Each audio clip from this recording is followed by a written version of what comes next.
Hello friends, welcome to tech Mahith YouTube channel. Friends, ఈరోజు ఒక కొత్త కాన్సెప్ట్ గురించి మనం తెలుసుకోబోతున్నాం.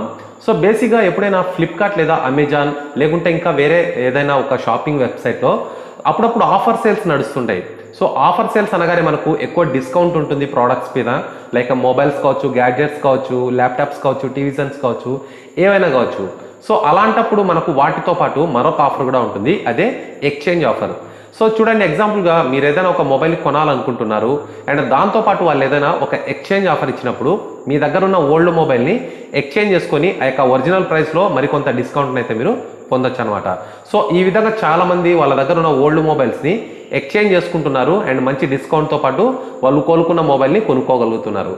సో ఈ విధంగా ఎక్స్చేంజ్లో తీసుకున్న వాళ్ళ ఓల్డ్ మొబైల్స్ని పెద్ద పెద్ద కంపెనీస్ ఏం చేస్తున్నాయి, ఆ మొబైల్స్ ఎక్కడికి వెళ్తున్నాయి, మళ్ళీ అవి ఎలా మారుతున్నాయి, మళ్ళీ అవి ఫైనల్గా ఏ డెస్టినేషన్కి వెళ్తున్నాయి అనే టాపిక్ గురించి ఈరోజు మనం వీడియోలో తెలుసుకోబోతున్నాం. సో ఇలాంటి మరెన్నో సరికొత్త టాపిక్స్ మీరు ఎప్పటికప్పుడు తెలుసుకోవాలనుకుంటే అండ్ ఎవరైనా మన ఛానల్ని ఫస్ట్ టైం విజిట్ చేసిన వాళ్ళైతే మర్చిపోకుండా ఇప్పుడే మన ఛానల్ని లైక్ చేసి, షేర్ చేసి, సబ్స్క్రైబ్ చేసుకోండి. ఓకే ఫ్రెండ్స్, ఇంకా ఆలస్యం చేయకుండా మనం టాపిక్ని స్టార్ట్ చేద్దాం.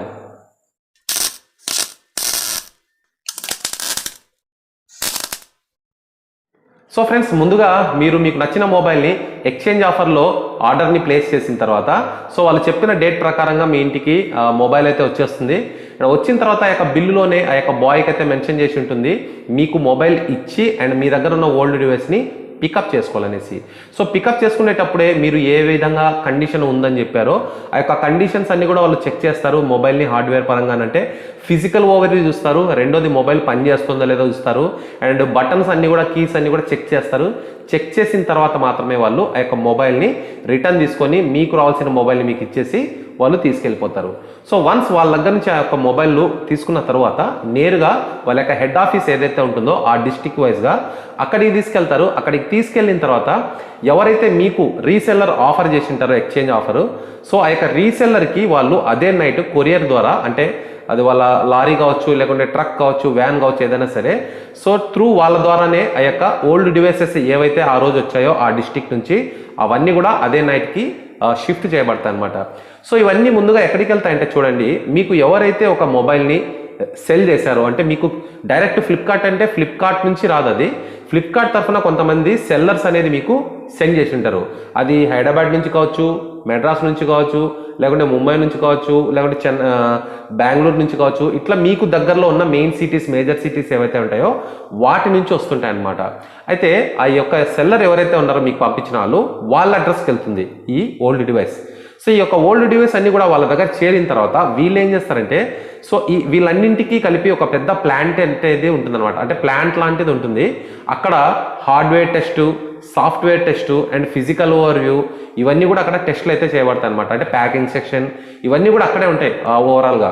సో ముందుగా వీళ్ళు చేసే పని ఏంటంటే ఫిజికల్ ఓవర్వ్యూ టెస్ట్ చేపిస్తారు. అంటే కీస్ ఎలా ఉన్నాయి, బాడీ ఎలా ఉంది, డ్యామేజెస్, స్క్రాచెస్, డెంట్స్ ఇవన్నీ కూడా వీళ్ళు చెక్ చేస్తారు. దాని తర్వాత హార్డ్వేర్ టెస్ట్, కీస్ అన్ని పనిచేస్తున్నాయా లేదా, హార్డ్వేర్ పరంగా అన్ని కూడా పనిచేస్తున్నాయా లేదా, సెన్సర్స్ పనిచేస్తున్నాయా లేదని హార్డ్వేర్ టెస్ట్ చేస్తారు. సో దాని తర్వాత సాఫ్ట్వేర్ టెస్ట్ చేస్తారు. అంటే మొబైల్ బాగా పనిచేస్తుందా లేదా, రోమ్ ఎలా ఉంది, ఏమైనా స్టక్ అవుతుందా, ఏమైనా జామ్ అయిపోతుందా, సో అసలు రోమ్ సరిగా పనిచేస్తుందా లేదా. సో ఈ విధంగా వాళ్ళ దగ్గర ఉన్న టెస్ట్ అన్ని కూడా చేస్తారన్నమాట. చేసిన తర్వాత కంప్లీట్గా మొబైల్స్ ఏవైతే బాగా ఓకే అవుతాయో సో వీటిని 3 గ్రేడ్స్గా పక్కన తీస్తారు, ఈ మొత్తం మొబైల్స్ అన్నింటినీ. So A grade, B grade, C grade.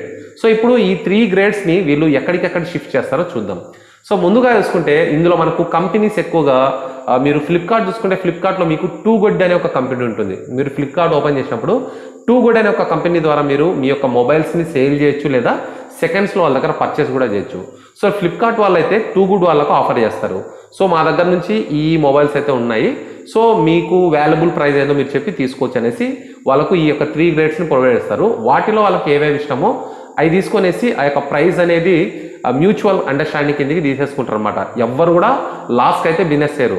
డెఫినెట్గా ఫ్లిప్కార్ట్ వాళ్ళు ఈ యొక్క చెకప్స్ అన్ని చేసి వాళ్ళకి ఇచ్చిన తర్వాత మాత్రమే వాళ్ళు దాన్ని చాలా అష్యూరిటీగా తీసుకొని ఆ యొక్క మొబైల్కి వాళ్ళు సమ్ ప్రైజ్ అనేది చెప్పి ఇస్తారు. ఇక్కడ ఎవరికి లాస్ అయితే లేదు. దాని తర్వాత టూ గోల్డ్ వాళ్ళు ఏం చేస్తారంటే వాళ్ళ యొక్క వెబ్సైట్ నుంచి లాభానికి ఎవరైతే కస్టమర్స్ ఉంటారో వాళ్ళకు సేల్ చేసుకుంటారు. సో ఇది అఫీషియల్గా జరిగే బిజినెస్ అనమాట. సో ఫ్లిప్కార్ట్ వాళ్ళు టూ గుడ్ నుంచి, అమెజాన్ వాళ్ళు ఏం చేస్తారంటే రీఫర్బిష్డ్ మొబైల్స్ అనేసి వాళ్ళ నుంచే ఒక కేటగిరీ ఉంటుంది. ఆ కేటగిరీ నుంచి వాళ్ళు వాటిని సేల్ అయితే చేసుకుంటారు. సో దాంట్లో వాళ్ళు వాటికి ఒక 6 months వారంటీ ఇవ్వడం, లేకుంటే కొన్ని వాటికి మరీ బాగుంటే 1 year కూడా వారంటీ ఇవ్వడం, ఇట్లా చేస్తుంటారు అనమాట. అండ్ అంతేకాదు అమెజాన్ వాళ్ళు వేరే వాళ్ళు కూడా ఈ యొక్క ప్రోడక్ట్స్ని అయితే పంపిస్తుంటారు, రీసెల్లర్స్కి ఇస్తుంటారు అనమాట. వాళ్ళకు కాస్త లాభానికి మీరు సేల్ చేసేసుకోవచ్చు. మరీ ఎక్కువ వాళ్ళ దగ్గర స్టాక్ ఉన్నా కూడా అంతా డెడ్ కాకుండా వాళ్ళు కూడా చేస్తుంటారు. సో ఇట్లా ఈ విధంగా చూసుకుంటే మనకు పెద్ద పెద్ద కంపెనీస్ ఏవైతే ఉంటాయో, ఫ్లిప్కార్ట్ కావచ్చు, అమెజాన్ కావచ్చు, మరి కంపెనీస్ చూసుకుంటే ఇక్కడ క్యాషిఫై అనేసి మరొక కంపెనీ ఉంది, వీళ్ళకు సేల్ చేస్తారు. అంతేకాకుండా మొబైల్ గో అనేసి మరొక కంపెనీ ఉంది, అండ్ ఇన్స్టా క్యాష్ అనేసి మరొక కంపెనీ ఉంది. ఇట్లా ఈ యొక్క పెద్ద పెద్ద కంపెనీస్ అన్ని కూడా వీటిని కలెక్ట్ చేసి వాటిని చెకప్ చేసుకొని మంచి క్వాలిటీని వాళ్ళు ఇంకా ఏదైనా ఇంప్రూవ్మెంట్ చేసేది ఉంటే చేసిచ్చి వాళ్ళు వాటిని ఒక మంచి ప్రైస్ వాల్యూకి అమ్ముకుంటారు. సో వీళ్ళ నుంచి ఎందుకు ఎక్కువ జనాలు కొంటుంటారంటే ఒక అష్యూరిటీ అనమాట. అంటే మినిమం వాళ్ళు ఒక మంచి క్వాలిటీని మాకు అందిస్తారు ఎటువంటి ప్రాబ్లం లేకుండా. రెండోది ఏంటంటే ఎంతో కొంత వారంటీ అనేది ఇస్తారు, 6 months కావచ్చు, 12 months కావచ్చు అనేది.